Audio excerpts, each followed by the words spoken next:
بسم اللہ الرحمن الرحیم۔ آدم علیہ السلام کی پیدائش، فرشتوں کو سجدے کا حکم، شیطان کا انکار۔ اللہ تعالیٰ نے آدم کو مٹی سے پیدا کیا اور ان کا خمیر تیار ہونے سے پہلے ہی اس نے فرشتوں کو یہ خبر دی کہ وہ بہت جلد مٹی سے مخلوق پیدا کرنے والا ہے جو بشر کہلائے گی اور زمین میں ہماری خلافت کا شرف حاصل کرے گی۔ آدم کا خمیر مٹی سے گوتھا گیا اور ایسی مٹی سے گوتھا گیا جو نت نئی تبدیلی قبول کر لینے والی تھی۔ یہ مٹی جب پکی ٹھیکری کی طرح آواز دینے اور کھنکھنانے لگی تو اللہ تعالیٰ نے اس مٹی کے پتلے میں روح پھونکی اور وہ ایک ہی وقت میں گوشت پوست ہڈی پڈے کا زندہ انسان بن گیا اور ارادہ، شعور، حصے، عقل اور وجدانی جذبات و کیفیات کا حامل نظر آنے لگا۔ تب فرشتوں کو حکم ہوا کہ تم اس کے سامنے سجدے میں گر جاؤ۔ فوراً تمام فرشتوں نے ارشاد کی تعمیل کی، مگر ابلیس شیطان نے گھمنڈ اور سرکشی کے ساتھ صاف انکار کر دیا۔ سجدے سے انکار کرنے پر ابلیس کا مظاہرہ، اللہ تعالیٰ اگرچہ غیب کا علم رکھنے والا اور دلوں کے بھیدوں تک کو جاننے والا ہے اور ماضی، حال اور مستقبل، بھوت، ورتمان، بھوشیہ اس کے لیے برابر ہے، مگر اس نے امتحان و آزمائش کے لیے ابلیس شیطان سے سوال کیا، کس بات نے جھکنے سے روکا جبکہ میں نے حکم دیا تھا؟ ابلیس نے جواب دیا، اس بات نے کہ میں آدم سے بہتر ہوں، تو نے مجھے آگ سے پیدا کیا، اسے مٹی سے۔ شیطان کا مقصد یہ تھا کہ میں آدم سے افضل ہوں، اس لیے کہ اللہ نے مجھ کو آگ سے بنایا ہے اور آگ بلندی اور برتری چاہتی ہے، اور آدم خاکی مخلوق، بھلا خاک کو آگ سے کیا نسبت؟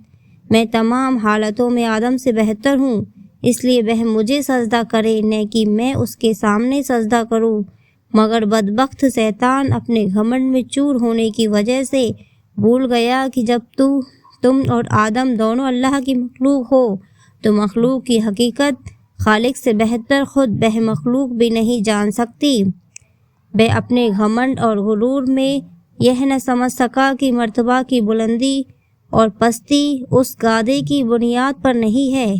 جس سے کسی مخلوق کا خمیر تیار کیا گیا ہے، بلکہ اس کی ان صفتوں پر ہے جو کائنات کے پیدا کرنے والے نے اس کے اندر رکھ دیے ہیں۔ بہرحال شیطان کا جواب چونکہ گھمنڈ اور غرور کی جہالت پر قائم تھا، اس لیے اللہ تعالیٰ نے اس پر واضح کر دیا کہ جہالت سے پیدا ہونے والے گھمنڈ و غرور نے تجھ کو اتنا اندھا کر دیا کہ تو اپنے پیدا کرنے والے کے حق کے احترام سے بھی منکر ہو گیا، اس لیے تجھ کو ظالم قرار دیا، بس تو اب اس سرکشی کی وجہ سے ابدی ہلاکت کا حقدار ہے اور یہی تیرے عمل کا قدرتی بدلہ ہے۔ ابلیس سے نے مہلت طلب کی۔ ابلیس نے جب دیکھا کہ کائنات کے پیدا کرنے والے کے حکم کے خلاف کرنے، تکبر اور اللہ پر ظلم کے الزام نے ہمیشہ کے لیے مجھ کو اللہ رب العالمین کی آگوں سے رحمت سے مردود اور جنت سے محروم کر دیا، تو توبہ اور ندامت کی جگہ اللہ سے یہ درخواست کی کہ اس قیامت آنے تک مجھ کو مہلت دے اور اس لمبی مدت کے لیے زندگی کی رسی لمبی کر دے۔ اللہ کی حکمت کا تقاضا بھی یہی تھا، اس لیے اس کی درخواست منظور کر لی گئی۔ یہ سن کر اب اس نے پھر ایک بار اپنی شیطانی کا مظاہرہ کیا، کہنے لگا، جب تو نے مجھ کو مردود قرار ہی کر دیا تو جس آدم کی بدولت مجھے یہ رسوائی نصیب ہوئی ہے، میں بھی آدم کی اولاد کی راہ ماروں گا اور ان کے سامنے، پیچھے، آس پاس اور چاروں اور سے ہو کر ان کو گمراہ کروں گا۔ ان کی اکثریت کو تیرا ناشکر بنا چھوڑوں گا، البتہ تیرے مخلص بندے میری فریب کے تیر سے گھائل نہ ہو سکیں گے